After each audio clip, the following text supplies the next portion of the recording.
Adventures in Religion Radio Lectures by John G. Lake. Lecture 12, given on the 22nd day of August, in the year of our Lord, 1935. I want to tell you the story of an unusual family. I'm going to call this story Following the Trail of Jesus. A number of years ago, I felt as if I wanted to do something out of the ordinary to call attention to the subject of divine healing. So I went to the newspapers and put up $500. And I announced that if anyone who was sick or diseased would come to the healing rooms and be ministered to for 30 days, if at the end of that time they were not substantially better or healed, that they could have the $500. Over in Monroe, Washington, there was a man by the name of Paul Gering, who had been fooling around with spiritualism. That dear fellow was a good man and a hard-working businessman. But after he got to fooling around with spiritualism, nobody could live with him. He was more like a raging lion than a human. He went all over the country seeking deliverance from all kinds of folks who were praying for the sick. He read my announcement and was interested. He sent me a telegram and asked me to come to Monroe and put on a meeting, and of course, pray for him. He met Mrs. Lake and me at our hotel and drove us out to his home on the outskirts of the city. He walked into his home and stopped in the middle of the dining room and fell on his knees, saying, "Mr. Lake, I'm waiting for you to pray for me so I can be delivered." We laid hands on him and prayed. And bless God, the power began to go through him. He was completely delivered. The demons were cast out, and he was baptized in the Spirit. From that time on, hundreds of people have been saved and healed and baptized in the Holy Spirit under his ministry. Now he's a great wheat farmer in the Big Bend country. Last night, I spent the evening at his home and conducted a public service for his relatives and neighbors. Just let me follow the trail of Jesus with you in that family for a few minutes.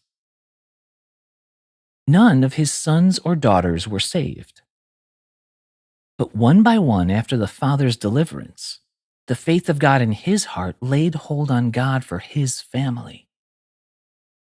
They became converted and baptized in the Spirit until his entire family, including his beloved wife, were saved and baptized in the Holy Spirit. Mr. Gering had a brother, Joe, a hard man and a heavy drinker. He owned a farm down in the country. His wife was concerned because she saw that he was gradually losing his grip on his business and wasting his money, and they were getting into financial difficulty. She was a woman of prayer and was praying for him. Finally, one day he came to visit Paul Gering, and Paul said, "Joe, I'm going to Spokane to attend Mr. Lake's meeting. Come and go with me." We were having meetings in our church, and when they came, we were in the prayer room. The meeting went on without anything unusual occurring until we were practically ready to dismiss. This man, Joe Gering, was sitting on one of the back seats. A lady turned to me and asked, "Who's that man on the back seat?" I said, "That's Paul Gering's brother." She said, "The Lord told me to go and lay hands on him and pray, and that he would be saved and baptized in the Holy Spirit." I said, "Then you better go and do it, sister." She went back to him and talked to him a bit, and finally asked if she could pray with him. He said he had no objection to her praying for him. So she laid her hands on him and began to pray. As she did, the Spirit of God from heaven came down on him, and in a few minutes he yielded his heart to the Lord and prayed through until he got a real experience from heaven and began to rejoice in the Lord. After he rejoiced for a while, she said, "Now you need to be baptized in the Holy Spirit." He knelt down again and began to pray. And after a few minutes, he was baptized in the Holy Spirit. That man's soul was so full of rejoicing that he spent the entire night singing and praying and rejoicing and speaking in tongues and sometimes in English. And in a few days, he was out among the sinful and sick and getting people saved and healed. And here's another part of the story. These men had a sister who lived in Palouse, Washington. She was unfortunately married to a very wicked man. She developed a tumor, and he insisted on her being operated on. She tried to tell him that in their family, the Lord always healed them. But he wouldn't listen, and she got the operation. They brought her to St. Luke's Hospital in Spokane, and she was operated on. A dreadful infection developed, and they wrote to the family that she was going to die. So the family began to gather here to see her. I didn't know that any of this had happened. I was riding up Monroe Street when the Spirit of the Lord said, "Go to St. Luke's Hospital and pray for Paul Gering's sister. She's dying." I went immediately and inquired at the office and was directed to her bedside. I laid my hands on her and began to pray. And the Spirit of the Lord came upon the woman, the infection was destroyed, and in 10 minutes she was sound asleep and the next day was on the highway to a blessed recovery. These are some of the things that take place when people get into the ways of God.